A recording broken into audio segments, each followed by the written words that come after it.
Et si le numérique devenait l'arme décisive du Burkina Faso pour le développement, la souveraineté et la lutte contre la corruption? Lors de l'ouverture de la semaine du numérique, le président Ibrahim Traoré a livré un discours fort, visionnaire et sans détour, appelant la jeunesse et les institutions à entrer pleinement dans la révolution digitale et de l'intelligence artificielle. Un message stratégique, engagé et porteur d'espoir. Écoutez attentivement.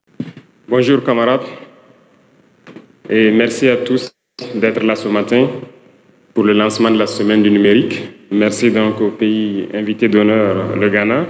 Merci aux pays frères du Mali, du Niger qui sont là aussi pour nous accompagner dans cette révolution de l'intelligence artificielle qui aujourd'hui est en train de dominer le monde. Je m'en voudrais bien de commencer à parler sans rendre grâce à Dieu et aussi rendre un hommage vibrant à nos vaillantes forces combattantes sur le terrain qui, depuis ces dernières semaines, font un travail extraordinaire.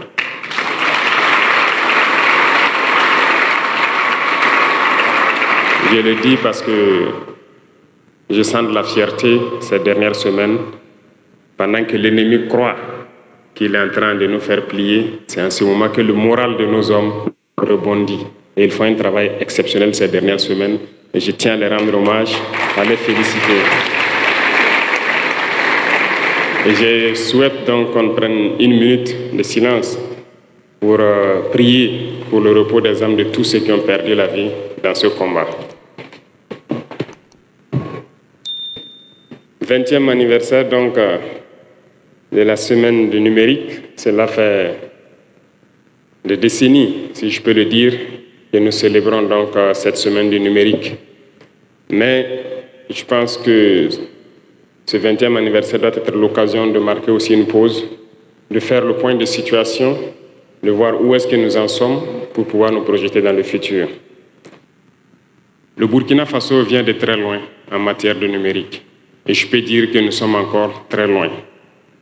Beaucoup de choses ont été faites ces 2 dernières années, mais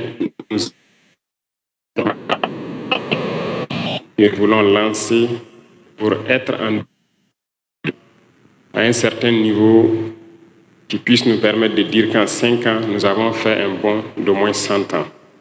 Et Madame le ministre a pris l'engagement, avec toute son équipe, de pouvoir mettre en œuvre ce programme. Et soyez sûrs que nous sommes là pour vous accompagner quand vous voulez, pour que cette révolution soit un succès. Le Burkina Faso a besoin de cette révolution numérique qui doit nous permettre de nous placer dans un certain niveau de développement dans la sphère mondiale. Aujourd'hui, quoi qu'on veuille, aucun domaine ne pourra donc se propulser sans le numérique. C'est pratiquement impossible. Nous avions tantôt parlé de lourdeur administrative, de tracasseries et tout ce qui va, dont sont victimes toutes les populations, toutes les couches de nos populations sont victimes de souvent certaines lenteurs au niveau de l'administration. Mais seule la digitalisation, le numérique peut nous permettre de faire un bond significatif, d'offrir des services rapides et donc à moindre coût et de faire une économie d'échelle donc dans ce service pour que nous puissions avancer dans notre administration. Que ce soit le domaine de la santé, le domaine de l'éducation, de la sécurité, de la défense, tous les domaines ont besoin aujourd'hui du numérique pour pouvoir avancer. Nous parlons donc de pays qui aujourd'hui cherchent à combattre un phénomène qui gangrène l'Afrique tout entière. Je ne dirais pas le Burkina, qui gangrène l'Afrique tout entière, la corruption. Nous ne pouvons pas lutter contre la corruption sans intégrer le volet digital. Si nous voulons effectivement lutter contre la corruption, il va falloir qu'on accepte de digitaliser beaucoup de procédures, qu'on accepte donc le numérique dans tout ce que nous faisons dans l'administration. Et c'est la seule façon de pouvoir lutter contre la corruption. Et notre pays en a besoin. Notre pays en a drastiquement besoin, d'autant plus que nous sommes encore en train de mettre beaucoup d'énergie pour que beaucoup de secteurs soient digitalisés et nous permettent de faire un bond significatif dans la lutte contre la corruption.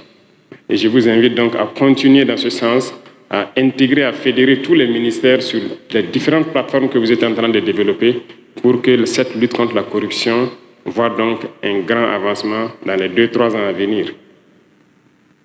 Si nous voulons aussi d'instruments de sécurité performants, nous n'avons pas le choix que d'intégrer l'intelligence artificielle.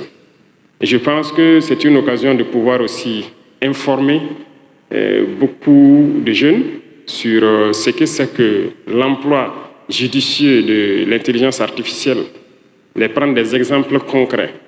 En matière de sécurité, en matière de défense, je vous prends un exemple. L'analyse de certaines données a besoin forcément d'intelligence artificielle pour aller très vite et être très concret. Donc aujourd'hui, la démographie et toutes les données récoltées donc par les capteurs, si je peux dire, de la sécurité, ont besoin d'une analyse rapide et succincte pour pouvoir donner des conclusions qui permettent aux différentes forces de pouvoir agir à temps et pouvoir anticiper sur tout ce qui peut toucher à la sécurité de notre pays. Aujourd'hui, en termes de défense, qui ne serait pas content que de sa position, qu'il puisse peut-être avoir des images et ses coordonnées d'une situation particulière, transmettre à une unité, qui a toutes les équipes qui participent à ce combat avec nous, parce que le Burkina Faso, rien qu'hier, importait les applications élémentaires dans notre administration. Nous ne pouvons pas parler d'indépendance et de souveraineté pour peu que nous avons besoin d'une petite application pour faciliter un service. Il faut aller le payer chez ceux-là qui sont en train de nous combattre. Nos données et toutes nos actions, tous nos mouvements sont donc connus et su de tous. Aujourd'hui, nous sommes en train de développer beaucoup d'applications dans beaucoup de ministères pour pouvoir aller très vite. Quand je prends rien que le ministère de la Justice, avant il fallait quitter très loin dans son village une nationalité ou un préjudiciaire. Aujourd'hui, accompagné avec tout le bagage, le package numérique du Burkina Faso, lorsqu'un citoyen a besoin d'un service, il pourra se rendre dans ces maisons de citoyens et pouvoir avoir accès à ces services-là. Donc nous n'avons oublié personne. Tout le monde sera servi et que nous puissions donc être ensemble sur le bateau et que personne ne soit à la traîne. C'est pour dire qu'il y a de vastes chantiers qui sont engagés à travers donc le ministère. Et aujourd'hui, nous recrutons 10-20 fois plus d'ingénieurs dans le domaine donc, du numérique pour pouvoir aller très vite et booster ce retard que nous avons connu depuis donc, nos indépendances. En plus de tout cela, la formation est essentielle. Nous sommes en train de mettre l'accent sur les différentes écoles qui forment des ingénieurs pour que nous ayons de la matière. Et c'est là que j'interpelle la jeunesse. C'est le moment pour vous de prouver que ce que les autres disent de nous, Noirs, les prouver que tout est faux. Nous avons de l'intelligence, nous avons du cerveau capable de concevoir bien et de concevoir utile pour nos populations. Et donc j'invite tous les jeunes qui seront inscrits donc dans ces différentes écoles, qui partent pour la quête du savoir, d'ingénierie, de continuer à faire les recherches qu'il faut et développer tous les outils informatiques nécessaires dont a besoin notre pays, depuis le paysan jusqu'à l'administration, pour pouvoir donner un coup de pouce à notre quête de développement que nous sommes en train de mener.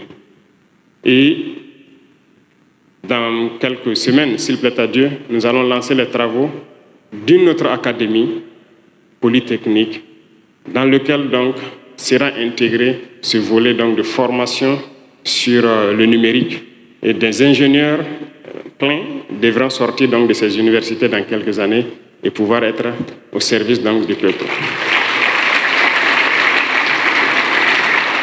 Aussi, bien que nous parlons des bienfaits de l'intelligence artificielle, et comme l'a dit le jeune slammer, je vous enjoins de commencer la sensibilisation également de la jeunesse sur les méfaits de l'intelligence artificielle.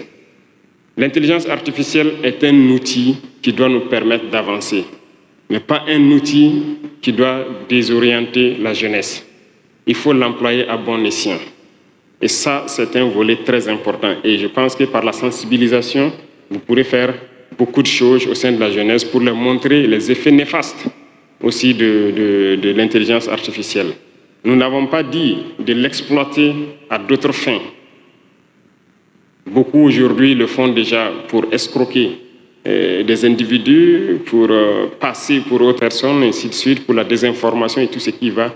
Il faut que ces pratiques puissent cesser, mais c'est aussi par la sensibilisation que nous pourrons y arriver. Et je compte sur la jeunesse qu'ils pourront donc tirer le meilleur profit de l'intelligence artificielle pour travailler au profit de la nation.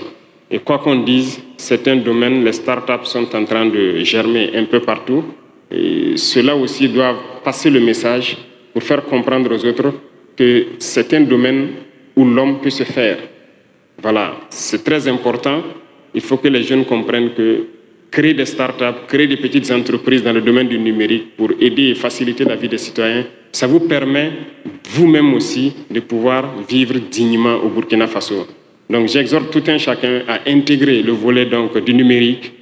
Je vous encourage, vous, ministère, à pouvoir lancer tous les vastes chantiers et notre programme des 12 points, des 12 engagements que vous avez pris sur 2030, que nous puissions atteindre nos objectifs bien avant 2030. Et j'espère que c'est bien possible. Donc j'invite tout un chacun, tous les départements ministériels à fédérer les énergies pour pouvoir faciliter la tâche à ceux-là qui sont censés vous accompagner dans ce développement du numérique à travers l'intelligence artificielle et favoriser donc le développement de notre chère patrie. Merci beaucoup à tous. Je vous souhaite une très bonne semaine du numérique avec des innovations majeures, s'il plaît à Dieu, toujours pour le bonheur de nos populations. Merci à tous d'être venus et merci aux pays frères qui sont là. Je vous souhaite très bon séjour au Burkina Faso et que Dieu bénisse notre très chère patrie, la patrie ou la mort. Merci.